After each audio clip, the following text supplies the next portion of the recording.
Pessoal do YouTube, a paz do Senhor a todos vocês. No vídeo de hoje nós viemos aqui, eu e o Alexandre, para dizer para você que Jesus está voltando. Eu sei que você já ouviu isso diversas vezes e que muitas vezes você está até meio confuso. Será que está voltando mesmo? Mas hoje nós viemos trazer esse assunto aqui de uma forma muito simples, para deixar claro para você que realmente Ele está voltando. Você vai sair daqui dizendo, não é que Jesus está voltando mesmo?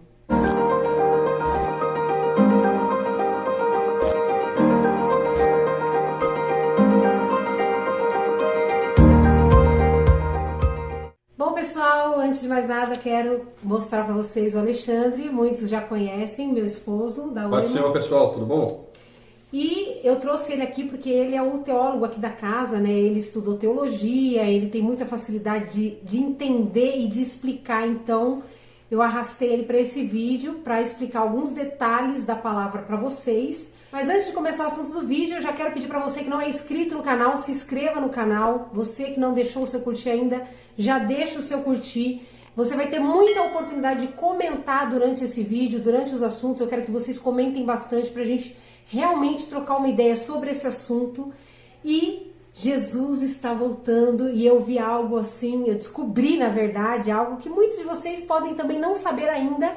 E eu creio que muita gente ainda não sabe que está acontecendo hoje em Israel. E eu quero trazer para vocês, eu falei, eu quero falar isso no canal, porque isso clareou na minha mente que realmente, gente, Jesus está voltando e não vai demorar, né, amor? É verdade.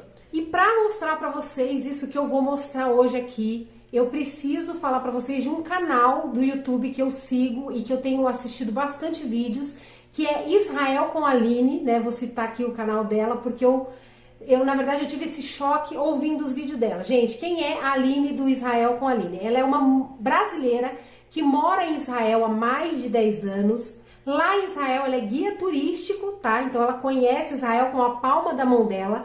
E ela é judia, né? Ela não é cristã. Ela é descendente de judeus e ela pratica o judaísmo. Aí vocês podem falar, irmã Kelly, a irmã está indicando um canal pra gente, uma pessoa que não é cristã. Sim, porque ela é uma guia turística de pessoas cristãs, de grupos cristãos, inclusive. Então ela fala sempre com muita autoridade nos textos bíblicos, é muito legal. E é uma pessoa que conhece, né, amor, Israel. Sim. E fala de uma forma muito clara, muito simples, que é o que eu gosto, né? De tudo que ela fala. E a gente tá maratonando os vídeos dela, a gente sempre assiste muito ela aqui. Por quê? Porque mostra Israel, mostra os lugares, mostra os textos bíblicos, aonde aconteceram.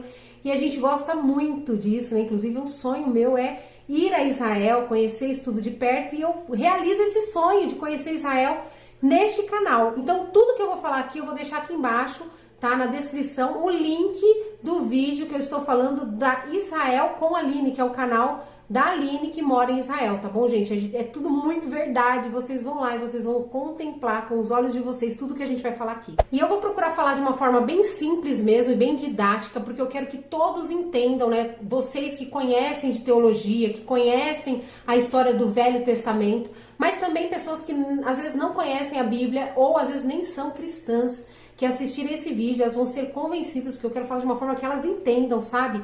Esmiuçar mesmo, de uma forma bem simples, para que elas entendam que Jesus está voltando. Primeiro de tudo, a gente tem que entender, né, que assim como os teólogos dizem, Israel é o relógio que vai marcar o tempo que Jesus vai voltar, né? Israel é o relógio. Então, se a gente quer saber se Jesus está voltando, se está próximo, se não está, nada melhor do que olhar para Israel e ele vai ser o termômetro, ele vai ser o relógio que vai indicar o tempo da volta de Jesus. Uma outra coisa que eu quero deixar bem claro já no começo do vídeo para vocês é que para Israel, para o povo judeu, um dos lugares mais sagrados, né, se não o lugar mais sagrado e mais importante para eles é o templo, tá, gente? Que templo é esse?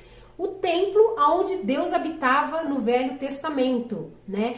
Então, no Velho Testamento, Deus, antes de Jesus vir à Terra, o povo de Israel construísse um templo aonde ele habitaria ali naquele templo. E essa construção, ela tinha que ser exatamente como Deus tinha mandado. Deus escolhia o lugar onde o templo ia ser construído, Deus escolhia exatamente cada material que seria utilizado para construir o templo, e ele também indicava detalhes de tudo, da construção e dos mobiliários dentro do templo, tudo isso era indicado por Deus, pelo próprio Deus, e tudo isso está escrito no Velho Testamento em quais livros, mano? Na verdade, no livro de Samuel, 1 Samuel. E Deuteronômio também tem alguma coisa a Não, respeito mas, do primeiro isso. templo? Da roupa do sacerdote? É que na verdade, quando a gente volta para Deuteronômio, o livro de Êxodo, a gente está falando lá da tenda, né? Que seria o tabernáculo. Né? Que na verdade o tabernáculo era como se fosse uma forma do templo também. Antes do templo. Exatamente. Né? Então, Isso. assim, desde aquela época, antes do templo, Deus já dava detalhes ali. Eu lembro que eu lendo Deuteronômio, eu lembro que Deus falava exatamente cada detalhe da roupa do sacerdote, como tinha que ser costurada, com que tipo de linha. Então é muito interessante, né? Eu já fiz um vídeo aqui no canal falando que Deus é detalhista, porque ele mostra ali, né, que ele é um Deus de detalhes, ele gosta de detalhes, ele vê os detalhes, né? Tem gente que fala assim, Deus é tão grande que não vai prestar atenção nisso aqui, que é tão pequeno. Não, Deus ele é um Deus de detalhes, a gente não pode falar como Deus é, a não ser olhando para a Bíblia e falando, ele é como está escrito ali. Então, Deus é um Deus de detalhes, e ele indicou para o povo exatamente os detalhes daquele templo. Então, antes não tinha o templo, né? Eles adoravam no tabernáculo, porém foi ali instituído que seria construído o templo, e aí Davi não poderia construir porque as mãos dele estavam sujas de sangue, mas o filho de Davi poderia construir, que foi Salomão, e ele sim construiu o primeiro templo, tá certo? Então, uma coisa que eu quero deixar bem claro aqui para vocês, gente, bem facinho para todo mundo entender. Israel teve 2 templos até hoje, tá? 2 templos. O primeiro templo foi construído por Salomão. E Salomão construiu do jeitinho que Deus queria. Construiu com todos os utensílios. Fala aí alguns utensílios, amor, de dentro do templo. Tinha a mesa dos pães, né? Tinha o candelabro, né? Esse candelabro, gente, esse candelabro. Vou deixar depois aqui uma foto para vocês do candelabro que tem aí. O que mais, amor, que tinha lá dentro? Tinha o que era de mais importante, que era a Arca da Aliança, né? A Arca da Aliança. Que ficava no lugar santíssimo, né? No lugar santo. Bem lá no lugar santíssimo, né? Santo dos Santos. Isso. Que é, tipo assim, o lugar mais importante desse templo, tá, gente? Tem várias coisas que a gente podia falar desse templo, né, amor? A gente não quer estender porque esse não é o foco. O foco é que Jesus está voltando e vocês vão entender por que a gente está falando desse templo. Esse primeiro templo foi construído por Salomão, certo? Foi construído há 3.000 anos atrás de hoje, tá certo? Então foi mais ou menos 1.000 anos antes de Cristo, porque a gente já está 2022 depois de Cristo. Então ele foi construído há mais ou menos 1.000 anos antes de Cristo, tá? Então há 3.000 anos atrás. Esse templo foi destruído pelos babilônicos no ano 586 antes de Cristo. Então, percebam, é o lugar mais importante para o povo de Israel, é o lugar mais importante para os judeus, é o lugar que indicava a presença de Deus lá dentro, e os babilônicos vão lá e destrói, acaba com o templo, tá? E vale lembrar uma coisa que eu esqueci, ele era construído exatamente no Monte Moriá. Exatamente. Certo? Isso, para ser mais exato, o lugar santo ficava exatamente em cima do cume do Monte Moriá, que é o monte onde Abraão foi oferecer Isaac em sacrifício. Né? Então, muitos de vocês sabem, né, que Isaac, ele foi oferecido a sacrifício a Deus pelo pai dele, Abraão. Lembra? Que ele levantou o machado lá para cortar o pescoço do menino. Deus falou, não faça isso, que agora eu vi que você é fiel. Foi exatamente ali que Deus pediu para construir o templo. Então, o Santo dos Santos, o lugar santíssimo, ficava justamente bem ali, naquela pedra onde Abraão deitou Isaac para sacrificar o filho, que no final não foi sacrificado, tá? O que acontece? Esse primeiro templo foi destruído pelos babilônicos, certo? E aí, 70 anos depois, os judeus que foram levados cativos nessa destruição, né, nesse ataque, eles voltaram para Israel e eles reconstruíram o templo no mesmo lugar. Então foi construído o segundo templo. Esse templo foi reconstruído pelos judeus, mas o rei Herodes, ele fez tipo uma reforma nesse templo. Sim, aumentou, né? Ficou bem grande, bem maior. Verdade. Ele fez um templo gigantesco, gente, uma coisa astronômica, que tá até hoje lá. As fundações que Herodes fez, que é uma coisa assim realmente assustadora de grande. Vocês vão lá no canal da Aline que vocês vão ver tudo isso que eu tô falando. Enfim, Jesus veio, esse templo estava de pé quando Jesus esteve na terra, mas 70 anos depois da morte de Cristo, Os romanos foram lá e destruíram o templo de novo. Aí virou aquela ruína. Um desses muros desse templo ainda está de pé, ficou de pé, porque Herodes fez uma coisa muito grande mesmo, muito forte. Eles não conseguiram destruir os muros ao redor. E um desses muros, gente, é justamente o Muro das Lamentações, né? É o lado ocidente do templo, né, amor? Isso, o lado ocidental, o lado do templo, que hoje é o Muro das Lamentações, conhecido por nós como o Muro das Lamentações. Gente, vocês têm noção de que até hoje as pessoas, né, os judeus, eles vão até este muro, gente, ou seja, até a ruína daquilo que destruíram do templo. E eles vão lá e eles fazem orações 24 horas por dia. A qualquer momento do dia ou da noite que você for lá, você vai encontrar judeus orando naquele lugar, porque é aberto direto, não fecha aquele lugar. E eles não cobram nada para ir lá orar. E as pessoas vão lá, gente. É uma reverência com aquele lugar que vocês não têm noção. Se vocês assistirem os vídeos da Aline, vocês vão ver que as pessoas entram ali, ficam de frente para o muro. Muitas colocam um livro na cara, gente, que é o livro que é dos cânticos, dos salmos, e colocam assim no rosto, fecham e ficam se balançando ali, orando, que é para não olhar nada, para ficar com a mente totalmente voltada para a oração que eles estão fazendo. Quando eles saem, né, amor, dali, eles saem de costa, eles não viram as costas para o muro, porque eles indicam que eles não virariam as costas para Deus, então eles saem andando de costa daquele lugar. Então é uma reverência, gente, é um lugar assim de muita importância para o povo judeu. Agora, o que isso tem a ver com a volta de Cristo afinal? Jesus está voltando em breve, porque a gente já falou que Israel é o relógio, então a gente precisa entender o que está acontecendo. No momento, Israel, então, não tem um templo, os judeus não têm templo, tá? O que foi construído ali, amor? Bem em cima do lugar onde era o templo. Na verdade, hoje existe ali uma mesquita muçulmana, né? Então eles construíram uma mesquita muçulmana. Quando você entra no Google, digita lá Jerusalém, você vai ver uma cúpula dourada, que muitas pessoas acreditam que veem essa cúpula dourada e não sabem nem o que é. Às vezes pensam que é alguma coisa, que é o próprio templo, e não sabem nem que foi destruído. Mas na verdade é uma mesquita muçulmana, que essa cúpula dourada fica exatamente em cima de onde estava o lugar santo, ou o cume do Monte Moriá. Meu Deus, gente, vocês têm noção? Aquela bola redonda dourada que a gente vê quando a gente vê uma foto de Israel, então na verdade não é um templo judeu, é um templo muçulmano dos árabes, né? Então eles têm hoje um acordo de viver em paz ali, de cada um seguir a sua religião com liberdade, mas pensa bem, gente, bem ali no cume do Monte Moriá, onde Abraão ia sacrificar o seu filho Isaque, aonde era o Santo dos Santos, aonde era o lugar mais importante do templo, representando onde estava a presença de Deus, bem ali naquele ponto é aquela cúpula dourada que está agora no poder dos muçulmanos. Então os muçulmanos é que fazem as suas orações ali naquele lugar. Enfim, na Bíblia nos dá algumas indicações da volta de Jesus, né? Na verdade, a Bíblia tem muita coisa que fala a respeito da volta de Jesus, que se chama escatologia, a pessoa que estuda essa parte, né? Esses tempos da volta de Jesus, do fim do mundo, do fim dos tempos. E o Alexandre gosta bastante, né, amor, de estudar essas partes de escatologia. Ele entende bastante, agora ele vai entrar nesse assunto para vocês entenderem por que Jesus realmente está voltando. Vocês vão ficar chocados. Eles não têm um templo agora, certo? Eles tiveram o primeiro templo, foi destruído pelos babilônicos. Eles tiveram o segundo templo, foi destruído pelos romanos. E agora eles não têm nenhum templo. Porém, a Bíblia fala que no final dos tempos vai surgir uma pessoa. Quem é essa pessoa? Bom, é o anticristo, né? Lá no livro de Daniel, capítulo 9, a partir do versículo 24, fala lá das 70 semanas. Eu não vou entrar nesse assunto das 70 semanas, porque esse não é o foco do vídeo.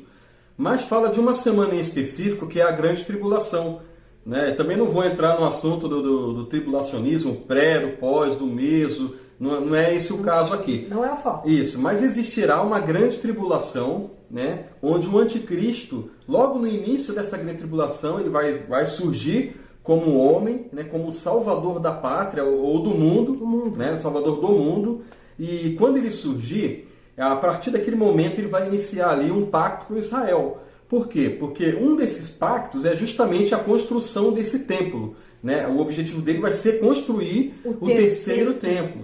Gente, olha só para vocês verem. O que o Alexandre me ensinou, que eu achei muito interessante, é que o anticristo ele vai surgir diante de uma grande crise mundial. O Alexandre acha e acredita, através dos estudos que ele fez, que essa crise mundial, para alguma coisa criar uma crise no mundo inteiro, isso pode muito bem ser o arrebatamento, tá certo? Porque se acontecer o arrebatamento de todos os cristãos, e a gente sabendo a quantidade de cristão que tem no mundo, e essas pessoas sumirem do mundo, vai gerar uma grande crise. Então faz sentido, faz muito sentido isso. Então se o arrebatamento causar essa crise ou não, vai ter uma crise, vai existir uma crise mundial. Antigamente, se a gente falasse isso, todo mundo ia falar, tá bom, uma grande crise mundial. Hoje, a gente já sabe que isso pode acontecer, porque o Covid veio aí para mostrar que muitas vezes vem uma coisa e atinge o mundo todo. Então, veio um vírusinho assim, ó, uma coisinha de nada, foi lá, pá, parou o mundo todo, abalou o mundo todo e abala até hoje. Então, sim, haverá uma crise mundial, aonde, inclusive econômica, né, financeira, né, e o Covid já veio para fazer esse cenário começar a ser criado, porque todos os países já estão meio mal das pernas, financeiramente, tá certo? Antigamente tinha país que, igual os Estados Unidos, potência, não sei o que, era muito difícil de, né, abalar a economia desses países. Porém, hoje, o mundo inteiro está abalado economicamente. Mais uma pancada, cria-se uma crise terrível, né? Então, se os cristãos sumirem todos de repente, nós teremos também uma crise, porque nós vamos deixar de trabalhar nos nossos trabalhos, né? Nós vamos deixar de pagar as nossas contas, que muitos de nós temos aqui. Nós vamos deixar muitas riquezas também e moradias vazias, que isso com certeza o governo poderá tomar para si, para tentar amenizar essa crise, mas o fato é que vai se instalar uma crise. Não sabemos se é o arrebatamento, nós não estamos falando isso aqui que é, mas nós acreditamos que pode ser, né? Isso é uma possibilidade. Mas vai ter uma crise mundial, onde o anticristo vai surgir nesse cenário, dessa crise, com o discurso de que ele vai salvar o mundo dessa crise. E realmente ele vai ter boas ideias e ele vai ter capacidade de realmente fazer isso, porque a Bíblia fala que ele vai fazer isso. As ideias dele serão muito boas, no intuito de unificar, né? Unificar as nações, financeiramente, politicamente e até o lado religioso. Ele vai querer unificar, tornar todos a uma religião só. Na verdade, lá no livro de Daniel fala, né, desse surgimento desse homem, e ele vai realmente fazer um pacto. Porém, essa grande tribulação, que é uma dessas semanas de Daniel, ela durará 7 anos, e na metade desses 7 anos, 3 anos e meio, o que ele fará? Ele cessará a adoração a Deus neste terceiro templo que ele vai construir. Estão entendendo? E no momento em que ele cessar essa adoração, aí iniciar-se-á já uma perseguição aos judeus. Certo. Então, olha só, gente, é uma discussão bem bacana, né, amor? A gente estava conversando sobre isso aqui e é muito interessante, porque o anticristo, ele vai unificar todas as religiões no mundo, tá certo? Então, ele vai criar uma única religião. Até então, os judeus vão acreditar que ele é o Messias. Não é isso, amor? Exatamente. Por quê? Porque os judeus estão aguardando, gente, não o Messias igual a gente estava aguardando, que é o Deus encarnado. Não, os judeus estão aguardando um salvador do mundo como se fosse um Moisés, né? Que Moisés foi um homem, que foi o salvador deles ali naquele momento do cativeiro, mas eles não adoravam a Moisés, eles adoravam só a Deus. Eles são monoteístas, eles só adoram a Deus, certo? Então eles vão entender que esse anticristo, sim, é o Messias, ele vai salvar o mundo dessa crise. E aí eles vão fazer um pacto com o anticristo, certo? Nesses primeiros 3 anos e meio, não é isso, amor? Exato. E aí, quando der os 3 anos e meio, o que ele vai falar? Ele vai cessar a adoração no templo. Então, para isso, se ele precisa cessar a adoração no templo, nós podemos entender e afirmar que precisará existir um templo, que não existe hoje, mas precisará estar de pé naquele momento. Tá entendendo? Então, existirá o terceiro templo e esse momento onde o anticristo falar, vocês não vão mais adorar a Deus nesse templo, vocês vão parar de fazer sacrifícios aí para Deus nesse templo, vocês vão adorar a mim. Quando ele requerer a adoração a ele, então os judeus entenderão que ele não é o Messias e romperá com ele, certo? Certo.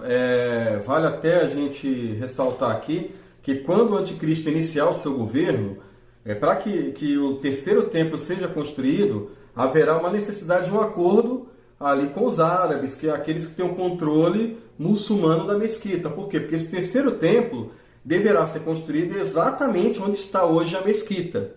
Então, lembra que nós falamos? Vai precisar fazer esse acordo para poder construir o templo. Lembra que nós falamos que onde era o templo, onde era o Santo dos Santos, hoje tem uma mesquita muçulmana, tem que ser construído lá. Então, o anticristo ele tem que ter um acordo, ele vai ter que ter... Como ele vai vir com uma proposta de paz para o mundo todo, uma unificação de todo mundo, então ele com certeza vai fazer um acordo com os árabes muçulmanos e eles vão permitir que se destrua a mesquita que eles colocaram lá e que se construa o terceiro templo. Isso pode, a gente estava discutindo, né, amor, antes de começar o vídeo, que isso pode ser um acordo entre o anticristo e tudo, ele organizando tudo isso, ou isso pode já estar acontecendo. Isso pode estar acontecendo e a gente não sabe. Pode estar até sobre uma mesa e a gente não sabe. Porque tem mais algo acontecendo, né, Kelly? Esse acordo pode estar já sendo feito entre judeus e árabes para que eles reconstruam um terceiro templo lá. E a gente tem um motivo para achar que esse acordo também já pode estar sendo feito, tá? E a gente vai falar que é a cereja do bolo, gente. Onde vocês vão falar o quê? Meu Deus, deixa eu pôr minha barba de molho que Jesus está voltando mesmo. Bom, enfim, quando o anticristo falar, gente, vocês não vão mais adorar a Deus, vocês vão adorar a mim, aí Israel vai romper com o anticristo e vai entrar numa outra parte que a gente só quer pincelar aqui nesse vídeo, só para vocês entenderem o final da história. Mas, se vocês quiserem, a gente pode fazer mais vídeos falando detalhadamente sobre esse assunto. Mas eles vão romper com o anticristo e aí todas as nações vão se virar contra Israel. Então vai ser Israel contra o mundo todo. E aí sim vai ter a guerra, né, no vale de Meguido. E aonde Jesus virá com a igreja, que já vai estar arrebatada e glorificada, e vai destruir o anticristo ali naquela guerra. Então, o mundo vai se virar contra Israel e o anticristo também. E aí, nessa guerra, Jesus virá e destruirá o anticristo nessa guerra, certo? Mas o mais importante é que vocês... Nossa, gente, eu não acredito que a Aline, lá do canal Israel, com a Aline, levou a gente a conhecer, né, pela televisão, um lugar em Israel que muita gente não conhece, pouco se ouve falar, né? Mais se ouve falar do túmulo de Jesus, de um monte de lugar lá que eu vou querer ir quando eu estiver lá, mas ela fala a respeito de um lugar chamado Instituto do Templo. Exatamente. Instituto do Templo, gente. Eu nunca tinha ouvido falar disso. É um lugar que tem toda a história do primeiro e do segundo templo lá dentro. Ele tem réplicas de um monte de coisas. Tem coisas que os arqueólogos, né, conseguiram ainda encontrar e realmente foi do primeiro e do segundo templo e tá lá naquele instituto. Mas o mais surpreendente de tudo é que esse instituto, ele está construindo os mobiliários e os utensílios que serão usados no terceiro templo. Os utensílios desse templo já estão construídos, na verdade, já estão feitos. Todos os utensílios que eram utilizados nesse templo, no templo antigo, e que serão utilizados no terceiro templo, já estão prontos. Desde a roupa do sumo sacerdote, roupa do sacerdote, até a corneta, enfim, tudo já está pronto. Gente, eles têm um candelabro de ouro puro, enorme, gigantesco, que inclusive nem está dentro do instituto, ele já está fora do instituto, exposto nas ruas de Israel, para que os judeus vejam o candelabro que será usado dentro do templo, do terceiro templo. São coisas novas, feitas de ouro puro, feitas exatamente como Deus mandou lá no Velho Testamento, com todos os detalhes que Deus queria para o templo. Eles ainda têm esses mesmos detalhes e foram construídos exatamente para estarem dentro do terceiro templo. E é muito interessante quando a gente vê uma pessoa como a Aline, que é a dona desse canal, que é essa guia turística e que conhece tudo isso tão bem, tão de perto, uma pessoa que é judia, que não segue a Jesus Cristo, ela fala com todas as letras. Pessoal, O terceiro templo ainda não foi construído, mas ele será construído. Nós sabemos que ele será construído e os utensílios já estão prontos. Agora, o que eu me pergunto é o seguinte: por que eu vou construir um candelabro que custou mais de R$1 milhão, né, deixar exposto, de ouro puro, com as mesmas descrições que Deus forneceu? Para que eu vou construir, gastar todo esse investimento se eu não tenho nenhum projeto do terceiro templo? É isso que fica a pergunta, né? Será que realmente não temos um projeto? Se realmente isso já não está sendo tratado e só não é divulgado? Olha, foi divulgado em algumas mídias que esse templo ele já ia ser construído, ou já teria começado a construção desse terceiro templo.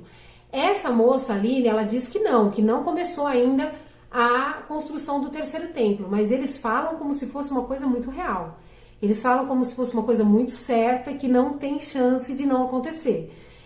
No entanto, que eles construíram os utensílios já, estão prontos. Porém, nós não temos, né, nenhum indício forte, né, que a gente possa dizer, esse templo está sendo construído. Não. Mas nós acreditamos que para os muçulmanos fazerem esse acordo com os judeus, né, deixarem com que eles construam aquele templo, aquele local, e ele seja construído, isso pode ser feito de uma forma muito rápida, né? Israel é um país que tem dinheiro para isso, para construir um templo de uma forma muito rápida. Tem um detalhe, desculpa te cortar, mas tem um detalhe que é assim, esse acordo para a construção da mesquita foi feito por causa de uma guerra que houve, né? Então, para terminar essa guerra, então foi permitido aos muçulmanos fazerem essa mesquita, e os judeus falaram, não, você pode fazer, ter o controle religioso, e para mim tá tudo bem, eu vou ficar aqui, tá tudo certo. Mas a gente não pode descartar até realmente um conflito bélico tomando essa mesquita. Exatamente. A gente não pode descartar isso. É verdade, a gente estava conversando sobre isso, né? Que ou pode haver um acordo entre os muçulmanos e os judeus para que eles entreguem essa mesquita para que construam o templo, ou pode não haver acordo nenhum, né, gente? Pode haver mais uma guerra lá dentro e eles realmente tomarem aquele lugar à força para construir o terceiro templo. O fato é que eles têm certeza que vão construir esse terceiro templo, no entanto, que os utensílios já estão prontos. Gente, isso eu sempre costumo dizer, gente, se Deus falou para você que vai te dar uma casa, compra as cortinas, compra os quadrinhos que você quer na parede, porque é certeza que ele vai te dar essa casa. Isso é fé. E é essa fé que eles têm, porque os utensílios, né, os móveis da casa já estão tudo pronto, só esperando a casa ser construída para eles poderem entrar. E aí sim a gente vai ver tudo isso acontecer de perto. Eu creio que será essa a última geração na Terra. Agora eu quero que você deixe aqui no seu comentário, né? A gente sabe que do dia e a hora em que Jesus vai voltar, nós não sabemos, ninguém sabe, isso é claro, ninguém está discutindo isso, mas você pode deixar aí o que você acha? Você acha que vai demorar mais quantos anos para Jesus voltar? Pelo que você está percebendo aí do que está acontecendo na Terra. Eu tenho um palpite, amor, que eu acho que não passa de 40 anos para frente sem Jesus voltar. E você tem algum palpite? Não, acho que é a respeito da geração, né? Essa geração realmente eu acredito que seja a última mesmo, pelas evidências que nós estamos tendo, né? Até a questão Covid e esse assunto do templo agora, está evidenciando muito a volta de Cristo, né? O arrebatamento da igreja. Então eu creio que realmente essa geração será a última. E tem muita gente que acha que vai ser só assim, ó, Jesus vai voltar e a gente vai subir e vai ver no céu. Não é, gente. Tem muito mais coisa que vai acontecer e está escrito na Bíblia, tá? Tem o milênio, tem a igreja voltando para a terra, reinando com Cristo. Tem muita coisa. Se você quiser saber mais sobre esse assunto, deixa aqui nos comentários que a gente volta para falar com vocês, tá bom? Então, eu espero que você tenha sentido esse frio na espinha que eu senti na hora que eu vi o candelabro, que já está pronto e que vai ser usado nesse terceiro templo, e tudo está pronto, preparado para esse terceiro templo. Eu espero que isso tenha acordado você, que você não pode deixar as coisas dessa terra fazer você perder esse evento maravilhoso que vai ser o arrebatamento da igreja, tá bom? Que Deus abençoe. Despede, amor. Tchau, tchau, pessoal. Deus abençoe. Fique firme, em nome de Jesus. Tchau.